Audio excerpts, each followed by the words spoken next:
आज भी भारत की भूमि पर जो बेटियों का जन्म होता है, भारत की भूमि पर जो लड़कियों का जन्म होता है, जो कन्या का जन्म होता है, जो बेटियों का जन्म होता है, भारत की भूमि पर जितनी बहनें हैं, भारत की भूमि पर जितनी बहुएं हैं, भारत की भूमि पर जितनी दीदियां हैं, भारत की भूमि पर जितनी माताएं हैं, भारत की भूमि पर जितनी स्त्रियां हैं, भारत की भूमि पर जितनी नारियां हैं, आज भी हमारी भारत माता की भूमि को संस्कारों में अगर संजो रही हैं तो ये भारत की माताएं हैं जो संस्कारों की दैनी है, संस्कारों को संजोने वाली।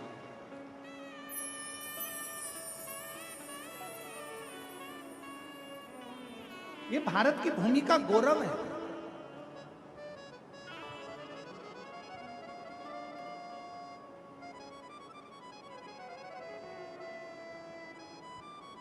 और फिर निवेदन करेंगे, और बेटी जन्म लेती है सौभाग्य से। अगर तुम्हारे घर में बेटी का जन्म हुआ है तो तुम्हारा भाग्य 100 गुना प्रबल हुआ है। तुम्हारे भाग्य की सराहना है जो तुम्हारे घर में बेटी ने जन्म लिया। हिमालय राज के घर में जब माता पार्वती जी का जन्म हुआ था, शास्त्र कहता है, हमारे यहाँ शिव महापुराण की कथा कहती है, लिंग पुराण की कथा कहती है, कुर्म पुराण कहती है, नर्मदा पुराण कहती है, जिस समय पर हिमालय राज के घर में माता पार्वती का जन्म हुआ था, दुनिया शास्त्र कहता है कि देवताओं का जन्म हुआ तो ऐसा ऐसा उत्सव मना। पर हिमालय राज की कथा कहती है जब माता पार्वती का जन्म हुआ, जिस दिन से माता पार्वती जी जन्मी थी और जिस दिन तक माता पार्वती विवाह कर कर अपने पति के घर ना चली गई, तब तक माता पार्वती जी का रोज का जन्मोत्सव मनाया जाता था कि मेरे घर में बेटी ने जन्म लिया,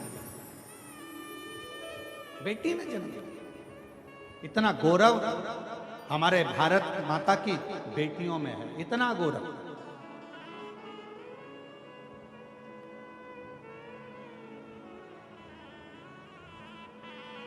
और यही कारण है आज बेटियों की शिक्षा, कल कथा में कहा था, बेटियों को कन्यादान में कुछ देओ मत देओ, पर बेटी के कन्यादान में कुछ देना ना देना।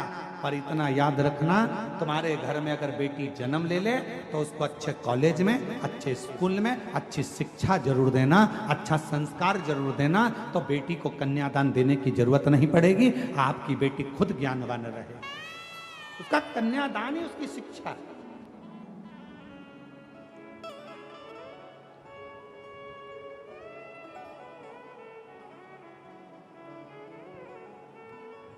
कुछ दो मत दो, पर बेटी को अच्छी शिक्षा जरूर दीजिए।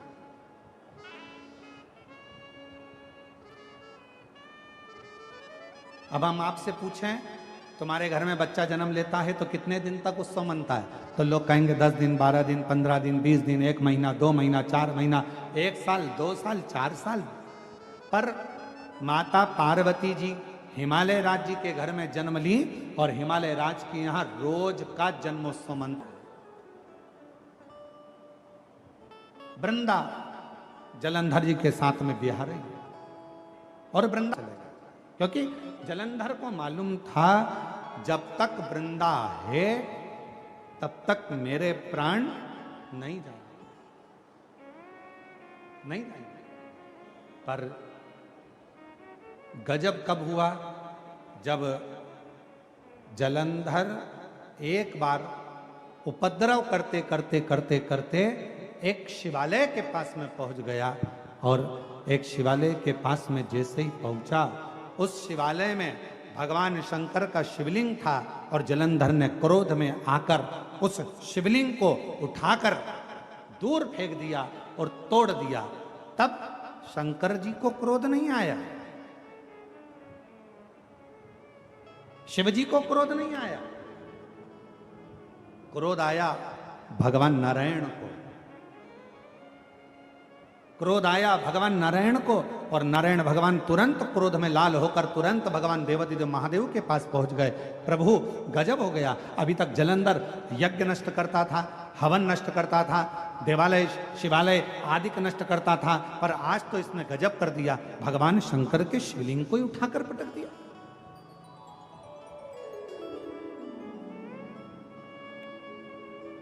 भक्त का मन दुख गया, भगवान नारायण का मन दुखा, भगवान नारायण का हृदय दुखने लगा।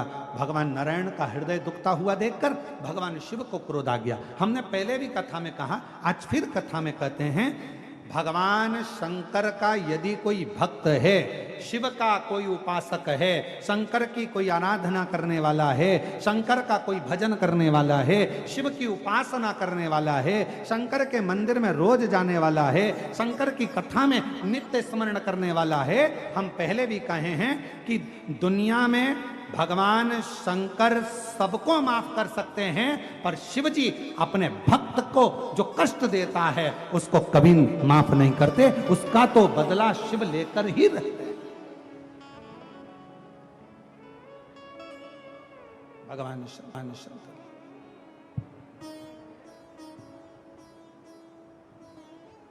उसका तो बदला भगवान शिव लेकर ही रहते, लेकर ही। शिव जी के भक्त का बदला कभी भी शिव जी का भक्त नहीं रहता। शिव जी के भक्त का बदला हमेशा देव अधिदेव महादेव। आप तो अपनी मस्ती में जियो, आग लगे बस्ती में, अपन रहो मस्ती में।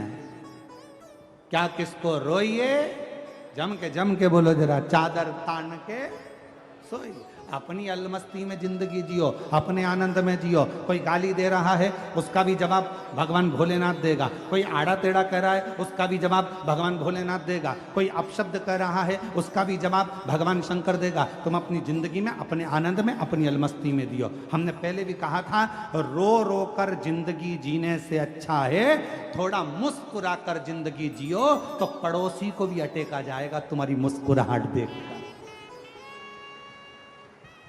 तुम्हारे चेहरे की प्रसन्नता देखकर, तुम्हारी मुस्कुराहट देखकर दुनिया के लोगों को बड़ा टेंशन होगा।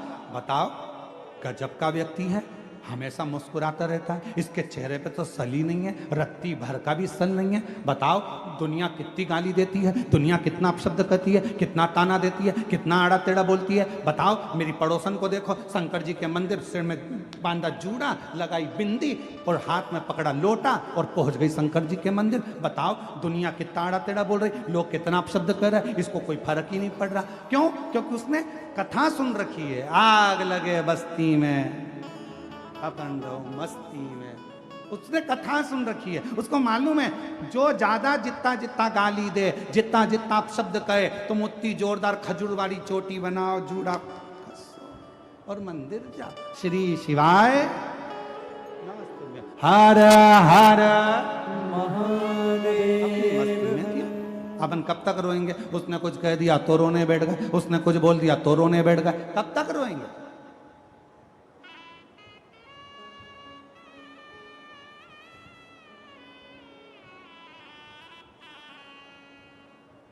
कब तक?